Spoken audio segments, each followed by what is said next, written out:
Hey, another episode, man. Episode 17. Happy New Year, everybody. Welcome, Pavel. How you doing, man?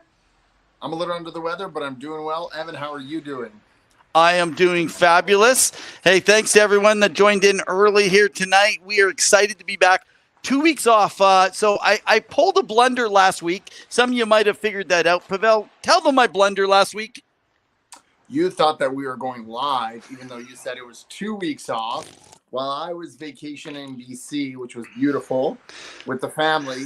And I'm getting notifications that we're going live. And I'm like, I am not prepared. Not that I ever am, because as you say, I know nothing about hockey. But you gave me a bit of a scare, and my heart can't handle that kind of pressure, Evan. That's a lot to put on me. But you know what? We fixed your mistake, everyone.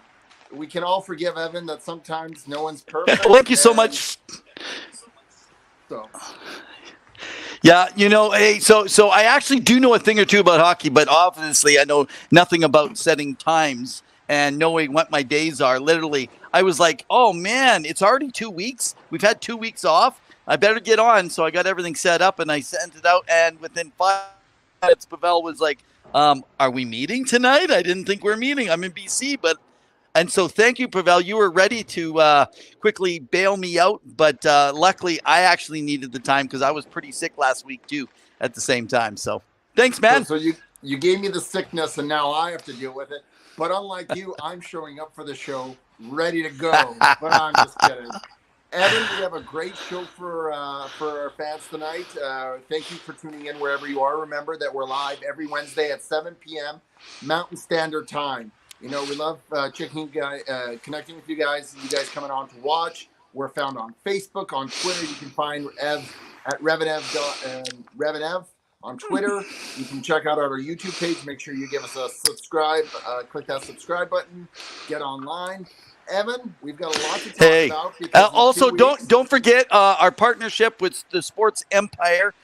They continually build, so you might be catching us from the Sports Empire as their hockey show. So, guys, thanks for joining in.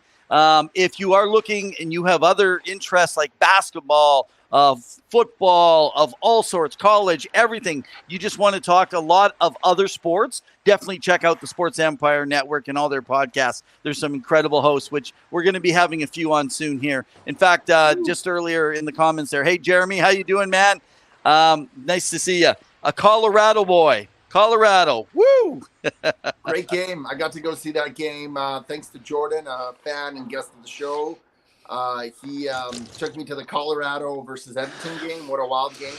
McKinnon, that dangle, I tell you, the guy is unstoppable. One of the best players. But anyways, go ahead. Hey, well, you know what? Why don't we go ahead and get started a little bit here? So hopefully there won't be too many little errors. I'm trying to adjust my palatial studios here and setting up more of a different environment. So number one, the light was just all over me on my face before. I was so white. Like, hey, folks, I'm white, but I was ghost white. Like literally every blemish was gone because I was just as white as the snow outside unless a dog peed in it. You know what I mean? That's a little talk from when I lived in Louisiana. So, hey, let's get right into it. Let's talk about Team Canada, Connor Bedard, Dylan Guenther, the works of those boys. Give me your thoughts on the series and what you were able to at least listen to, watch, what you were able to follow. I mean, it was a great overall tournament. I think there was some quite interesting storylines that came out. A few upsets, Chechnya at the beginning with Canada. Canada trying to do the Michigan and failing that game. The battle for bronze between the U.S. and Sweden, what that looked like. Fabian Lysell getting kicked out in that bronze medal game. Overall, I think it was a really exciting tournament. Halifax and Moncton, I'm proud of you guys for hosting such a great tournament, and it looked great. Overall, it looked great. It was fun. The one thing people need to understand that the IHF has different rules than the NHL. So what you think may be goalie interference or what is, a penalty or something that's kicked out is different. So people can get upset like, oh, that shouldn't have been a penalty or that's only 2 minutes. These are not the NHL rules. And we can discuss NHL rules another time. But overall, great tournament. Connor Bedard really came out of the woodwork and really highlighted. He became the top scorer for Team Canada, and as well as in the history of Team Canada. I'm looking at you, Eric Lindros. I'm looking at you, Jordan Eberle. Some big goals by those guys, but no, great tournament. What are your thoughts, Evan? Well, I'm kind of jealous because everyone is excited and jumped on the Connor Bedard bandwagon. I've been talking about him for over 3 years when people were barely talking about him, saying, why are you talking about him? And, of course, everybody knows now. So I have to say, I feel like when I'm talking about him, people are like, yeah, we know all that. But you didn't know that. You weren't making this call 3 years ago that this was a generational player. But what I will say, I know some, like, for example, Bob Stauffer of the Edmonton Oilers, their radio broadcast color man, he refers to him a lot to play a lot like Marcel Dion. A little bit smaller of a player, not as thick, very strong legs, very shifty, very agile, can shoot, can pass, very good that way. But it's interesting because he has the makeup. He can grind it down around the goal like Sidney Crosby. He has the shiftiness and the IQ of, let's say, a Gretzky or a McDavid when he's out there on the ice. But at the same time, his leadership already at this age on a team when he is one of the youngest guys on that team is amazing. So he has a little bit of that Mark Messier without the attitude and the elbow, if you know what I mean. So anyway, I digress a little bit about it. But I think what's really cool is when everyone Czechia started focusing on Bedard, it opened up the rest of the teammates. And guys like Dylan Guenther of the Arizona Coyotes, by the way, who is looking to very well go back and play for the WHL, the Canadian Hockey League's Edmonton Oil Kings, or hopefully looking for a trade. Great player. We watched him here. Possibly. It was pretty fun to watch. Absolutely. Absolutely. And he was great in the U18s with Bedard and Wright. Speaking of, let me go to another player, Wright. Looks like they were not able to get a trade for the Frontiacs, but where is Shane Wright? I had a bunch of you naysayers saying, no, he's up with the big team. He's not going back. They held on to him. They tried to see what they could do to get more playing time for him, but he's back in the OHL, which, you know what? This is great for his game. By the way, I have to let you know I have a new jersey coming. So Zylstra went to Seattle to see them lose, was it 6-2 to the Edmonton Oilers down in Seattle? And she got me a Shane Wright jersey. So she says I was 7-2. What was it, 7-2? Yeah, you're more worried about the 7-2, and I'm more thinking I got a Shane Wright Kraken jersey, man. I'm pretty excited and pumped up. So, Zylstra, thank you so much. I am going to display it behind me. And, yes, I am a believer of Shane Wright, and I still see him as their number 2 centerman.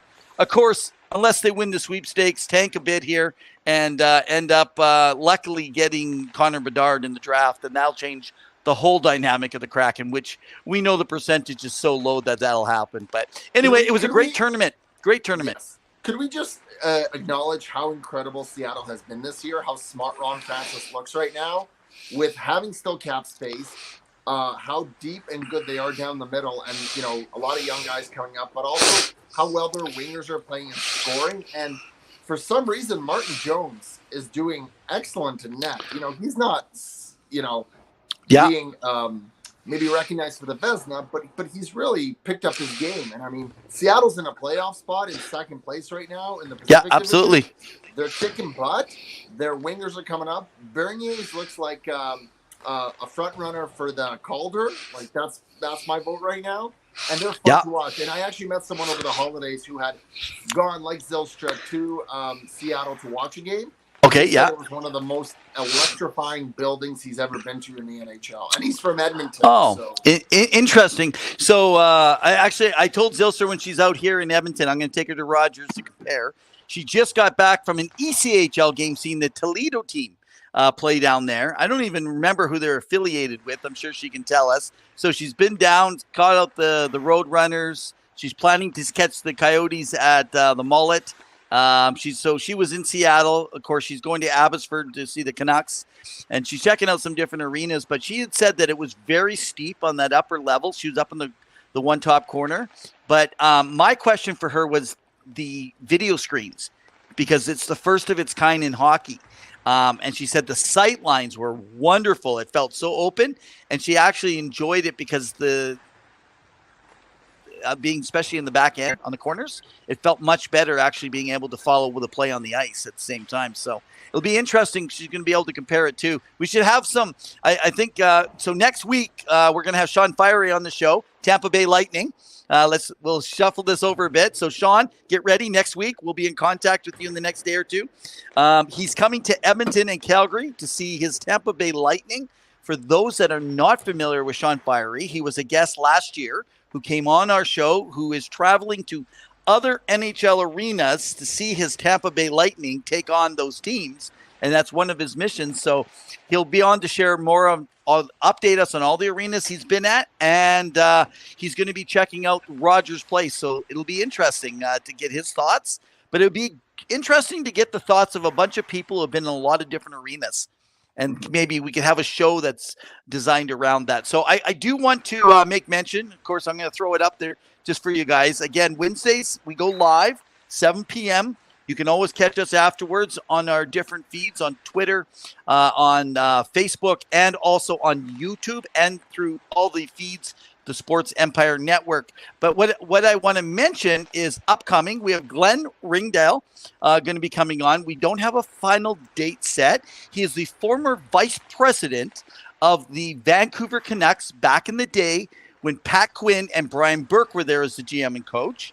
Also former vice president of the BC Lions, and he was president of the Chilliwack Chiefs that brought him into Chilliwack on the West Coast. So that's exciting. So I want to say, hey, thanks out to my lawyer, who is the son-in-law of Glenn that gave us a little in. Thank you, Glenn, if you're catching this even now.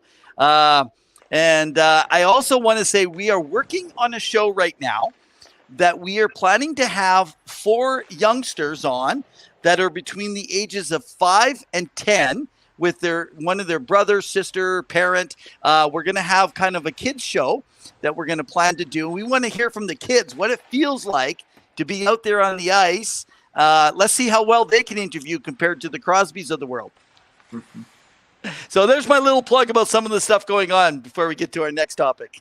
No, I'm looking forward to it. It's going to be exciting because really it's about the kids. Kids go out there to have fun, enjoy the game, and I'm excited to show my son. So I took my son, who was just a little over 6 months old, to his first ever Western Hockey League game, the Victoria Royals versus the Vancouver Giants. What a game. Woo! I sent some videos. We're hoping to upload them sometime this week to the website, get them out there. But, there was fighting, there was goal scoring, there was some wildness to the game, and the crowd got into it, and it was fun, and my kiddo fell asleep. So I'm a little worried, Evan. I'm a little worried. But. Well, don't forget, you do have to work your times around his times right now. So I'm sure, you break, he was taking a nap break. It just that's the difference too. So, hey, I do want to say, I don't know if it's going to happen right now, but the 2024 Winter Classic will be in Seattle. It will be in Seattle. What is it? The T-Mobile Park. T-Mobile Arena. No, it's not arena. It's the actually football stadium in Seattle. So I think the arena.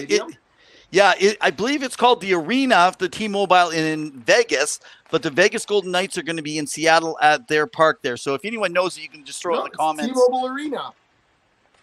In the arena. So I thought they're playing in Seattle. So that means they're playing in Vegas then. Yeah. No, that doesn't make sense. That doesn't make sense because T-Mobile, it can't be an arena. That doesn't make sense here. Someone help for clarification. T-Mobile Why would an arena? T-Mobile Park. Park. Okay. Like I say, don't ask my partner for any advice when. I thought it was a park, not an arena. They're playing outside.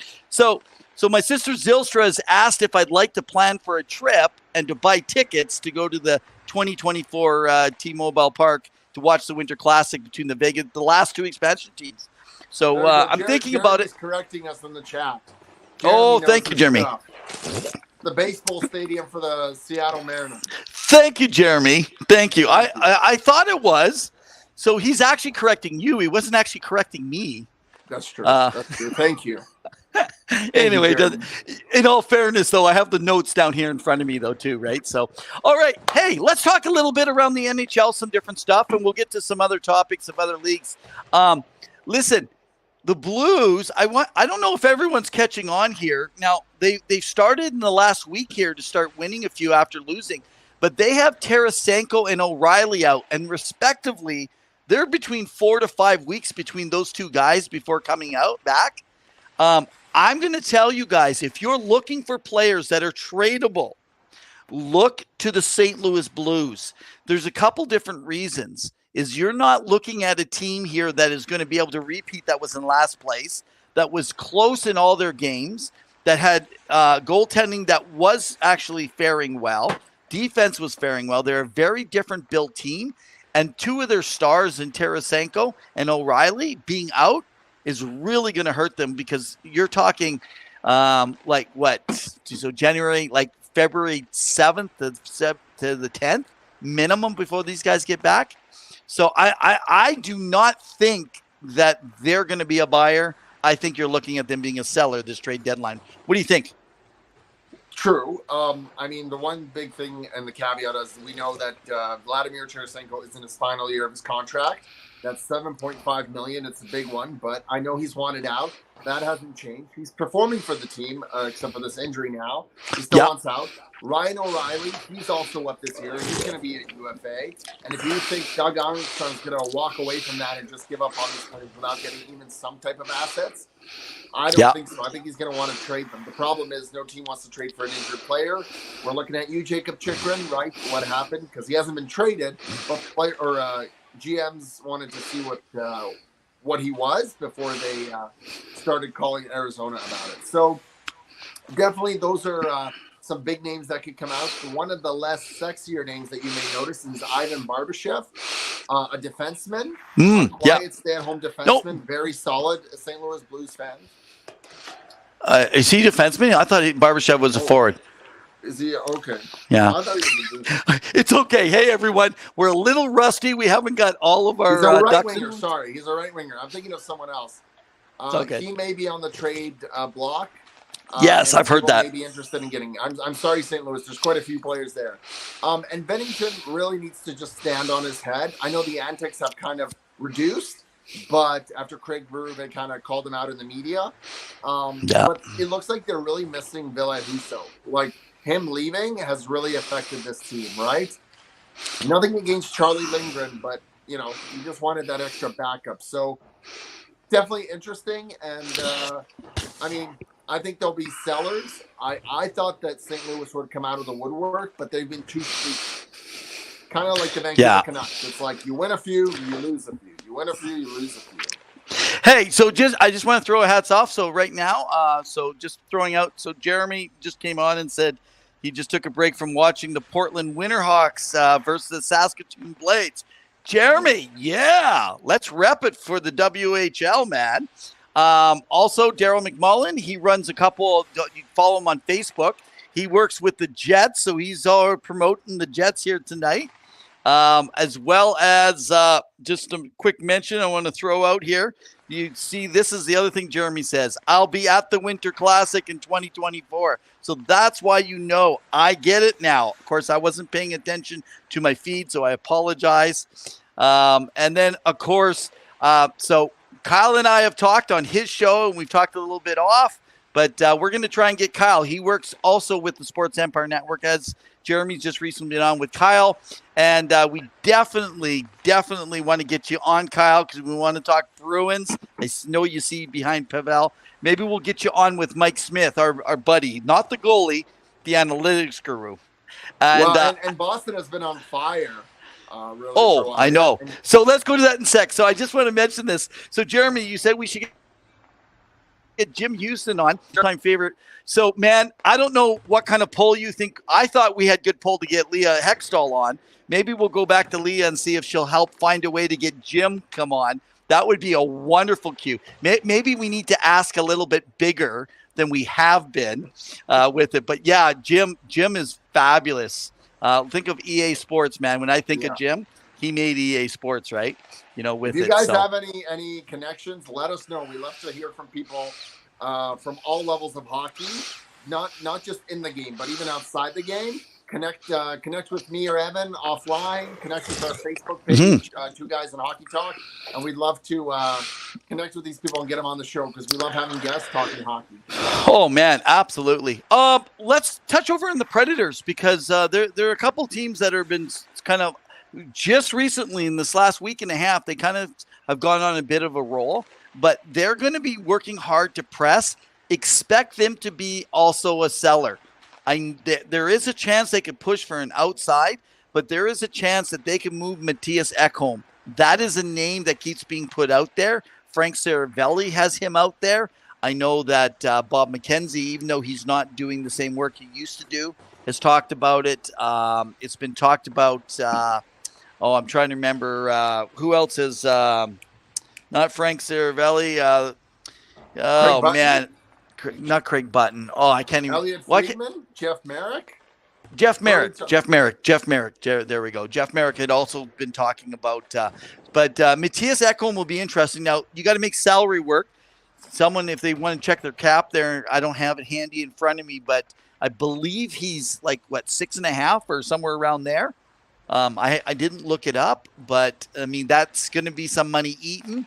But if someone wants to make a run, and I believe he has one more year left on his contract, I could be wrong. Are you pulling it up while we're talking? I am. I'm getting it right now. Okay. So they have 1.4 million in cap space, and Mr. Ekholm has 4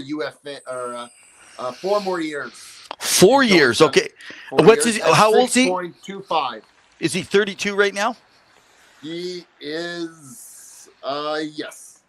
32, yeah. So he's in, but and he's at how much again?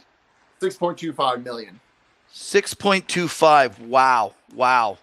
Yeah. Let's definitely watch for that because I definitely see that being a move that could work good for the Predators, by the way, because they could get some good parts coming back, and they've always been a good team to rebuild or to retool rather than rebuild, right? Well, we're gonna go back a little bit to Seattle, but I know there was some recent comments from David Pohl, the GM of the Nashville Predators, about them waiving Eli Tolvanen, and who got picked up by Seattle, and he's been putting up points for Seattle. So I know they said that they didn't think he was gonna. They thought he was gonna clear, that he was gonna be picked up, and he's turned out to be a great pickup for Seattle. So that could come back and bite them. For Nashville, right? Especially since they need scoring. Yeah. Interesting. Oh, by the way, you see behind me? I'm showing one of the older. There's so much to look behind. So looking behind me at the jersey, the black jersey, it's one of my favorites of Team Canada when they went with the all black. So I was going to say I wanted to come back to Hockey Canada. There's been a lot of talk that we've had, and we've given you updates on different stuff. I think it's very important for people to know a little bit more. So right now, the Ontario Police, there is no specific complaint. There's no complainant. So in other words, someone isn't specifically coming out and saying this has happened. And so it makes it very difficult for the Ontario Police to do any actual investigations. And unfortunately, at this point, unless somebody comes forward or some new news comes into place, if anything did happen, as has been said, nothing's going to be done about it. And it's just going to be, obviously, at least they've changed the structure in Hockey Canada, that they're not going to be able to sweep stuff like this under the rug. It's going to be very transparent in the future with it. But unfortunately, no one has come forward and in order to proceed with the case. So right now, it's kind of sitting at a standstill for anyone that's been following. All right. Hey, I want to talk about Cale Makar. I got him behind me. Cale Makar, man. I know, Jeremy, you love Cale Makar. Let me tell you a couple things about Cale Makar. I wrote down a couple facts. I don't know if you guys actually were aware of or not. Did you know he had 200 points in fewer than his first 200 games? Wow. Like that is insane for a guy his size and his stature. He has always excelled, and he took his own routes. He is the first defenseman to do so in over 100 years. Wow. Now, that tells you the kind of player that he is. And I know we talked about him at the end of last year. But it's interesting. I don't know if anyone saw his game little over a week ago, I believe 8-9 days ago, where Cale Makar, he actually waved off the penalty call. His sportsmanship, he waved it off. And then afterwards they said, why would you wave off a call? And his answer was, I don't know why I did that. You got to love the sportsmanship of the guy. It's like a shinny game going, no, it's okay. I think that was against the No, it didn't really happen. Yes, I believe it was. The other thing, I don't know if people know, I'm giving you a few facts on him. He is the nephew of former Atlanta Flame and Chicago Blackhawk Tom Lysiak. So some of you guys have been around, remember old Tom Lysiak. The other thing is he took a different route. Instead of going through the CHL, he went to the NCAA, he played in the AJHL first. And then with I believe it was the Brooks Bandits is where he was. And he took sports management and he maintained a 3.5 grade level. I mean, this guy is not just smart. He is super smart. And the other thing is he always has loved engineering. And if you think about it, he walks that ice. He skates along there like he's an engineer. Like he knows all the angles. He knows, it's like, I'm sure he knows the measurements of where you have to place this to get there. You know, it's just like a marksman with a rifle that goes out there. So anyway, some interesting things about him. Hey, let's do something. I never told you about this, Pavel. So what I'm going to do is I want you to I'm going to ask for 3, okay? You guys, you can quote in on the side here as well. So Jeremy, I see that you just put on here. Let's just take a look what you're saying. So you're saying he'll be the greatest defenseman we've ever seen since Bobby Orr played the game. Big shoes to fill. You know, it's interesting because he's not bad defensively either. In the beginning, you know, I wasn't sure, but yeah, definitely I saw in the playoffs last year, it was very different. Okay, so this is what we're going to do. You guys can kind of chime in now. This is what we're going to do. Top hated players who were crybabies or violent. So they could be a crybaby or a violent person. Give me your top 3, Pavel. Who do you got in any order? So define crybaby and define violent. Like make it your choice. Make it your choice. So violent players as like currently active players, or it could be active of all time, any player, NHL, non-NHL, anything that you know of. I'm sure it'll be NHL because that's who you'll know. But top hated players. Rafi Torres comes to mind when it comes to like a very hated player and like a very violent, aggressive player. He hurt a few players. Yeah. Yeah. Sorry, I gotta think now. And okay. Jeremy's saying Todd Bertuzzi. Todd Bertuzzi. I'm gonna say violent player. One would be Scott Stevens, with his injury to Lindros. That was a big one. That was definitely nice. Todd Bertuzzi is a good honorable mention. Crybabies. See, players don't really cry. I mean, I know there's this part of the fandom that believes Crosby is a crybaby, or some of the superstars. Yeah. But I don't buy it. I think he just doesn't like. Hey, Gretzky was called a crybaby. Things like that. Yeah. Okay. Well, let's just call him violent. So let me throw a player out there that you would have just started watching when he's ending his career, but was Claude Lemieux. Oh yes. Claude Lemieux, man, he was like the agitator, violent. He'd always be whining, you know. So he was a mix of the two. But let me give you my number one, I think, most hated player is Marty McSorley. Marty McSorley. He was literally, now, just so if you didn't know who he was a forward. He followed Gretzky. He played with Gretzky. He basically stood up to his side a lot, played on the same line even. And he defended against all oncomers, but he was violent. Now, he ended his career, he hit Donald Brashear in the head with a stick.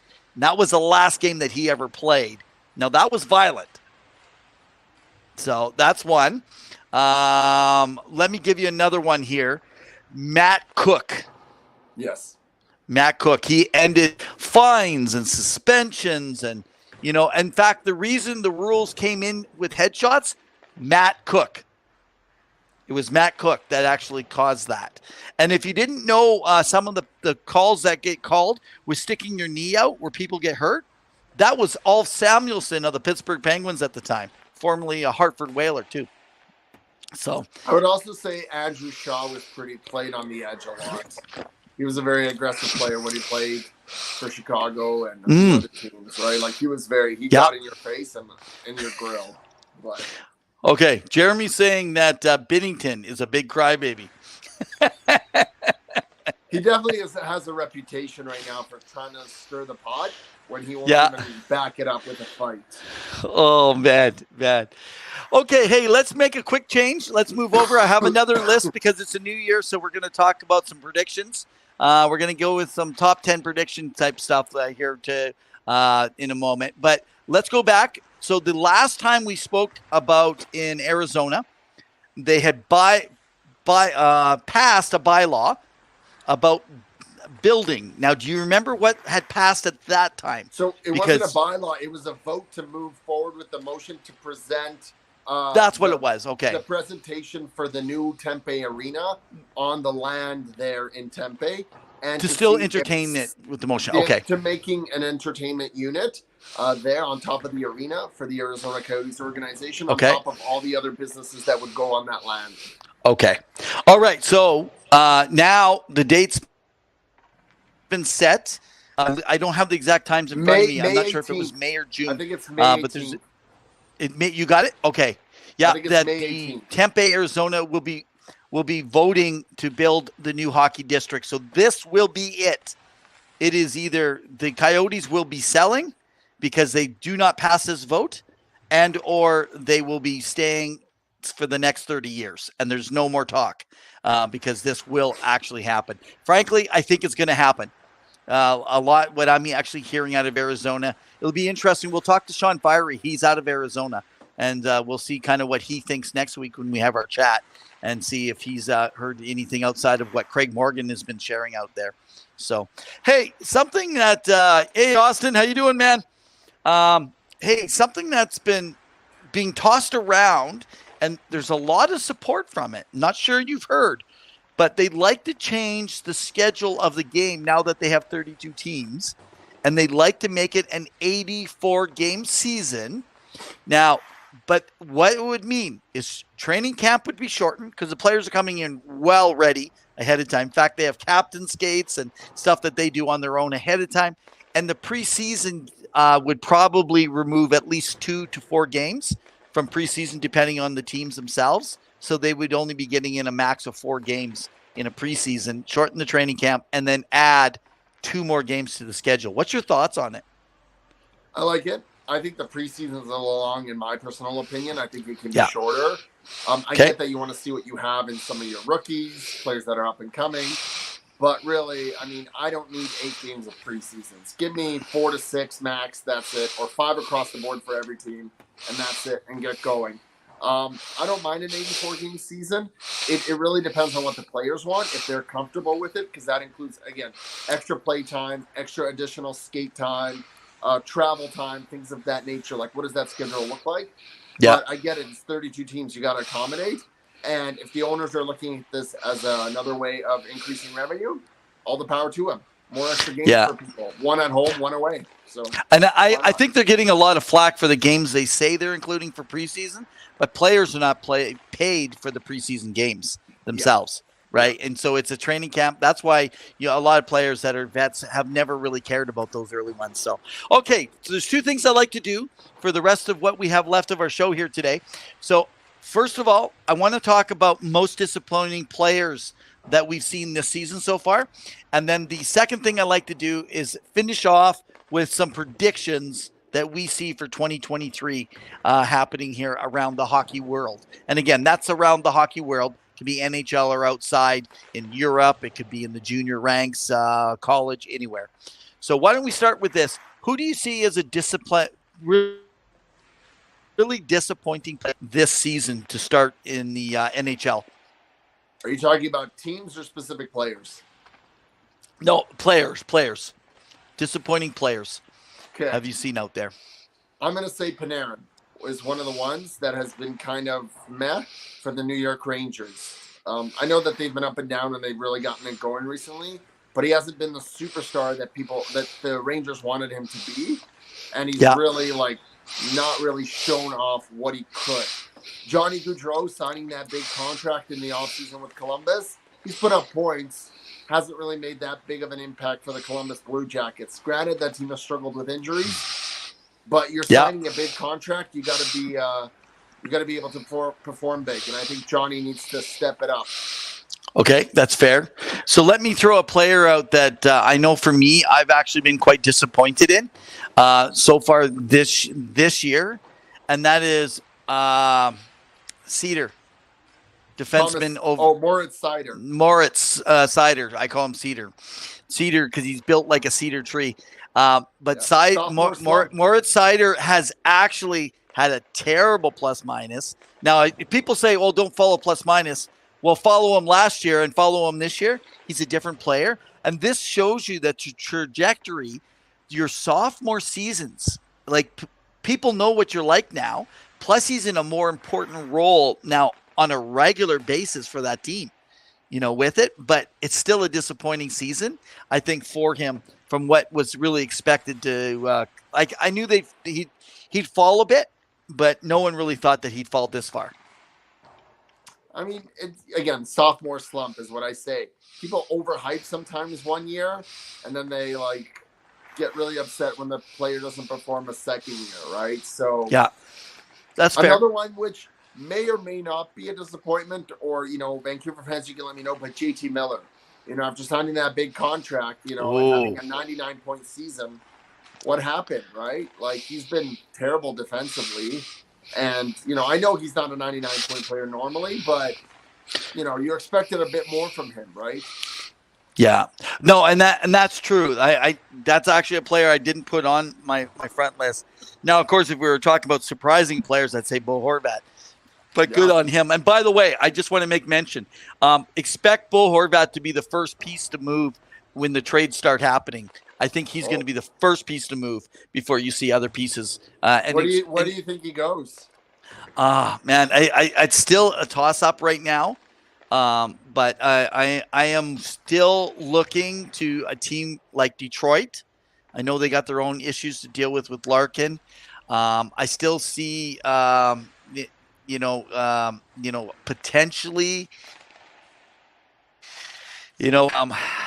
a move somewhere in the Eastern Conference. Could someone pick him up over there that's willing to give up something that's on the press? I thought I had a better read on it outside of Detroit, and I still feel Detroit's the front runner. I don't know why, but that's only going to be if they get a sign and trade because they're not doing it elsewise. Yep. But I could see him, being the long term, running in there. So a player I'd like to say that has been quite a bit of a disappointment this year actually is Vasilevsky, actually in Tampa Bay. We'll be talking about him next week with Sean Fiery. Now, Vasilevsky is running an .898 save percentage. Wow. The lowest he's ever had in any other season was .916. The team is not a lot different. I know they've always gone through injuries, but Vasilevsky, and I personally feel it's the wear and tear of all those seasons of long hauls, plus other games that he plays and stuff outside, and he trains hard. Only goalie in history to play 19 games in the playoffs. 19 games. Oh. Yeah, during the bubble, because the play-in round. Wow. Good fact there, buddy. Good fact. Wow. That's interesting. Anyone else that maybe one more player you can think of that is disappointing this season? Oh, there's quite a few that are. Any stand out to you? That stand out, yeah. It's hard to kind of. Okay, here's one. How about Sam Reinhart in Florida? Yeah. I mean, that guy was lighting it up. Look on your charts. I didn't pull it up before I came on, but it just came to me. Sam Reinhart, Man, he was lighting it up in Florida last year. It was like such an excellent move for him.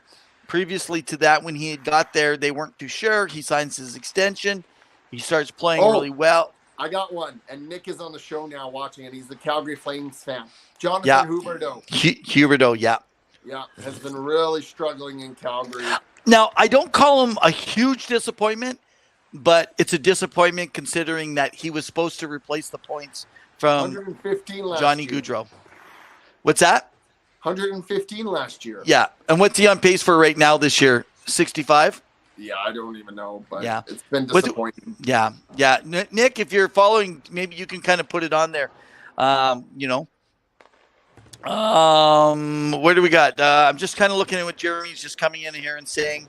Why don't you go ahead and read what Jeremy was saying there, bud? Correct me if I'm wrong, but I'm sensing the Canucks are going to prioritize either salary retention or picks for the big name players because their GM is under serious hot fire. I don't know, Jeremy, because they just brought in Patrick Alvin, so I don't know if he's under hot fire. If anything, the one big thing is there's some question marks as to why nothing has been done for the Vancouver Canucks. The other thing that you have to look at is why they prioritize Miller over Horvat for signing him and not even firing the coach. Now, granted, they're already still paying their previous coach, so they don't want to fire right now. What's his name? Yeah. Bruce Boudreau. Bruce, there it is. And have two goalies that are on their payroll, right? And then bring in the third one. That being said, I know that there's been rumblings about Rick Tocchet coming in, whether that's this year or in the offseason. Keep an eye out for Rick Tocchet as a name for a potential suitor as a head coach for the Vancouver Canucks. Yeah, and I would agree with you, Patrick Alvin, and just coming in. A lot of what they've done in the front house, whether we like or dislike his moves, I think he banked and gambled a little bit on a couple things, like we said about like the JT Miller. Kuzmenko was a good pickup. I'll give him that. Kuzmenko was a solid pickup, but it was cheap. It was a cheap pickup, though, right? But they're going to have to pay though now, right? Yeah. It's going to cost them more if they. Interesting. Nobody wants to take the Myers contract, which you're stuck with for at least one more year, I believe. And. So there is been really disappointing. Go ahead. So there is some talk that if they want to unload and eat some of his salary for the rest of the year, there might be some possibility for some team, but they're going to have to eat his salary throughout the rest of his contract, right? Because he's still got a couple of years left, does he not? I believe I don't have it here in front of me. 1 more year left, maybe 2. Yeah, that's my understanding. So there is a potential that they feel like a relocation somewhere else. He's almost lost his heart in what he's doing. So, okay, why don't we make a quick switch from where we've been, and let's move over. By the way, one other player I'm going to say has been a huge disappointment, I just like to put it out there, is Jack Campbell in Edmonton, .873 save percentage. He's starting to play better. We're going to talk about goalies in the upcoming weeks here, and we'll start walking through. We're going to hopefully, I'm working on getting a goalie coach that can come on and share a little bit about some of the different nuances of the goaltending game when you're looking at stuff. So, okay, let's do this. Can you give me some predictions that you can see happening? It could be with teams and or individuals in 2023 in the hockey world. What do you see happening? Give me some predictions. A Canadian team goes to the Stanley Cup final this year. I'll let you decide which one. Well, that's a pretty bold prediction considering it's still been quite a while. Edmonton's struggling. Calgary struggling. Vancouver, we know, is not going to make it there. Ottawa is not making the playoffs. Montreal's gone through a struggle. So that would tell us, are you saying Toronto has a chance to make it out of the first round? No, I didn't say that. That sounds like the only team that I think that could do it.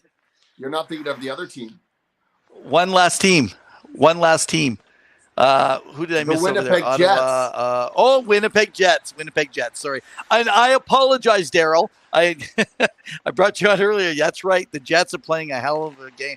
Well, and that's all. It rests on the shoulders of Connor Hellebuyck, though, right? And he's been playing like a Vezina goalie. Yeah. Between him and Ullmark. There's that. Yeah, I'm worried he's not going to be able to carry it that long throughout the year with that heavy of a workload, though. He still carried a heavy workload, right? David Riddick is doing what he can, and he's been playing Yeah. well, and that team has really gelled together under Rick Bowness, and he seems to have revitalized Josh Morrissey's career. He's the defensive whisperer. He did it with Miro Heiskanen in Dallas, and he did it with what's his name? Who did he coach beforehand? Evan, remind me who Rick Bowness coached before Dallas. Buffalo? Tampa Bay? Was he in Buffalo? Oh, man. Who else remember? Hey, Sean just came on. Hey, looking forward to seeing you guys next week. I'm bundled up for the cold temps. I don't think it's going to be as cold as we thought it was going to be, Sean, though. No, but it still will be cold. It's still fairly cold. So Sean, maybe you can make mention here if you're still there. Did Rick Bowness coach down in Tampa? I don't actually recall. Or was he an assistant? Yeah, I'm not sure if he was actually doing either. So, but no, good point. So that's one of my predictions. Okay, let me throw something out to you that I actually think, and so we had one of our guests on the show who's become a friend of ours that we greatly appreciate, and that's Jamie Bascow, beat writer for the FlyersNittyGritty.com down in Philadelphia. He can give you all the insights, him and his team with the Phantoms, also with Lehigh Valley. But Sean had talked about what this year was going to look like. Everything got messed around. The Flyers have a hard time to actually say they're going to rebuild. They always are trying to retool on the fly, do something, bring big names. I'm going to predict that they are officially going to declare a rebuild by the end of this season. Okay. It will be a rebuild for the next 3 years. I do not see them trying to go a different direction. And I think that they purposely have gone this way with Fletcher doing it the way he has. But let's say Fletcher will not be the GM. He may get one more year and then get ousted partway. But I purposely see them leaving him in place while the rebuild begins. That's one of my predictions for next year. And Rick Bowness was an assistant head coach for Tampa Bay. Oh, awesome. Okay. You find that, were you? Sorry? Oh, okay. I did find it. Yeah. So, now I mentioned it. You had asked me. We're talking about Bo Horvat because Jeremy was asking those questions. So one of my predictions is that Horvat will stay in the Western Conference, and of course because I think it's going to be Detroit. But if not, I mean, there's always a possibility he ends up with one of the other contenders. Well, Detroit's in the Eastern Conference. Oh yeah, I forgot they moved a long time ago. Okay, well then I'm going to move it to the East then. I predict he's going to go to either St. Louis or Colorado. When my age is showing, if you've known Detroit for many years, they were always a Western Conference team. So it's really hard still to get used to them being in the Eastern Conference. In today's episode, we're going to go over geography with Evan. If we all remember, Pittsburgh played them in the Stanley Cup. Why? 2 years straight, because they were a Western Conference team. So in all fairness, I would like to plead the fifth, as my fellow Americans would say. Oh, by the way, hey, just like to put a big shout out. I'd like to thank, so right now, the states, those in the United States, specifically because the states in Canada are our biggest followership. So thanks to the state of New York, we got our top followers in the state of New York, the state of Nevada, the state of California, and the state of Florida. So you are our front runners. In Canada, of course, we give a big shout out for our local province, Alberta, which has always been our top, for also Ontario, and also Manitoba. That's our third highest province before we move over to British Columbia. So I don't know where you are, folks. If you're in BC, you got to jump on board because I'd like to give you a shout out sometime. And then again, when we're talking about other countries, going Slovakia and Czechia. Recently, you guys have had more followers over there, so thanks. And we always thank you guys in Australia, man. It's always great having you on. Okay, give me one last prediction. I'm going to end with one each, and then we're going to call her a night. The Buffalo Sabres make the playoffs this year in the Atlantic. They make the playoffs, and where are they sitting right now? I think they're fifth, right behind Detroit. Fourth, fifth, or Whoa. fourth. So if they're wow, so they're sitting at 42 points in 39 games.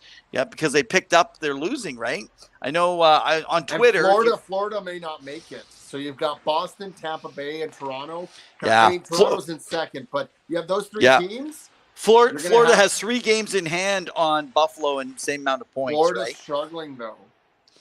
Yeah, no, they've that's going to be a tough predictions. one. No, it's totally fair.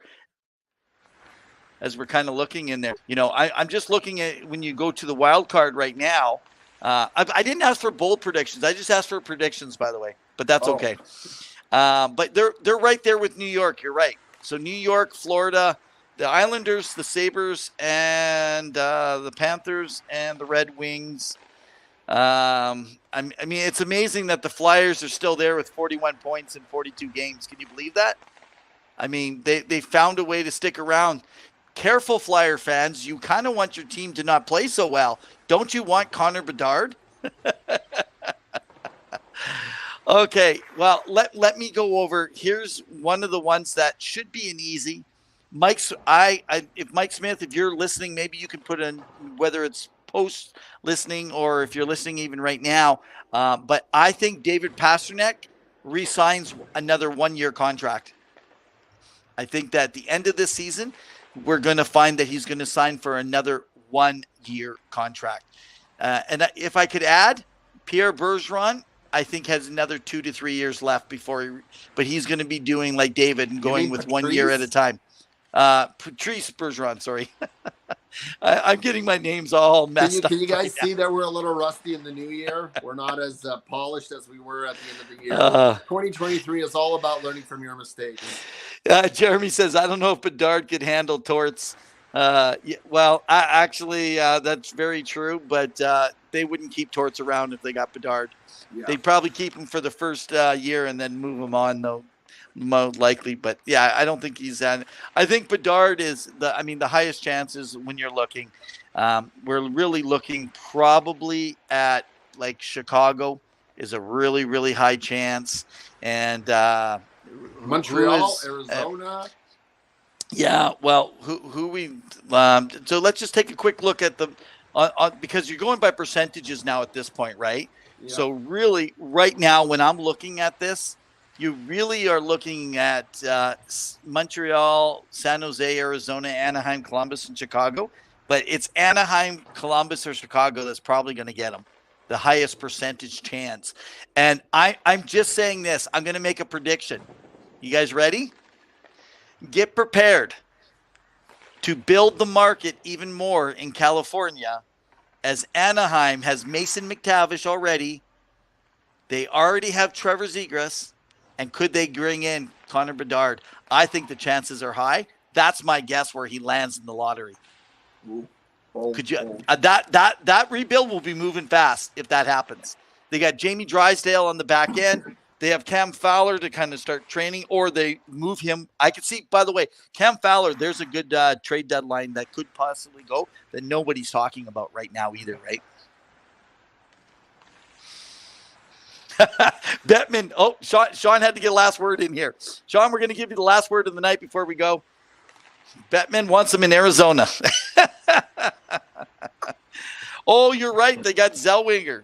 That's right. They do too, Jeremy. I saw that too. So, Sean, you didn't get last word. Jeremy got it in. We're going to give him the go. Oh, man. It's been a blast. It's been good coming back, being with you guys again. I just want to remind you, Pavel, give them the heads up. Every Wednesday at 7 p.m. Mountain Standard Time. Make sure to check us out. We are going live on our Facebook feed, or you can also catch us on YouTube, Twitter. Follow us on Facebook and or Twitter. RevanAv is where you can find Evan. You can find us at hockey_2. We love hearing from you guys, having debates and discussions, friendly and professional and respectful. Never name calling. I can only name call Evan. That's the only perk I get in this world. But yeah. We appreciate it, guys. We appreciate all you guys do, all the support, all the engagement. You guys are rock stars, and you know your hockey better than either of us. So that's good because it makes us a little bit more attentive to our details and how we do our jobs here. With the wonder of the internet, you can be embarrassed pretty quick. This is why I don't tweet a lot, because I don't want it to come back and haunt me. Yeah, I find that sometimes happens. I try to do my research before that happens. Well, yeah, it's been a wonderful guy. Any last thought, man? No, Happy New Year. I'm looking forward. You guys can let us know your bold predictions for the upcoming year in hockey. And it's been a blast. Evan, final thoughts? Yeah, no, I'm excited to be back. We have a full season that's coming up ahead. I'm looking forward to having some good hockey talks. And if some of you guys are waiting on an invite, it will be coming in the next couple of weeks. We're going to start loading up our shows again with all our wonderful guests and our greatest super fans ever. So again, make sure to follow, subscribe. For those that aren't always on social media, one of the technically being a social media is through YouTube. Definitely subscribe to us on YouTube. It's a really easy way to throw it up on your TV and be able to check back and relax. Sometimes I'll sit back and relax and try to go through the show to see all the mistakes that Pavel does afterwards. And thanks, Jeremy. It's been a blast having you on. We hope to see you again next week. All right, guys. Well, in the meantime and in between time, keep your sticks on the ice. Stay safe. Cheers.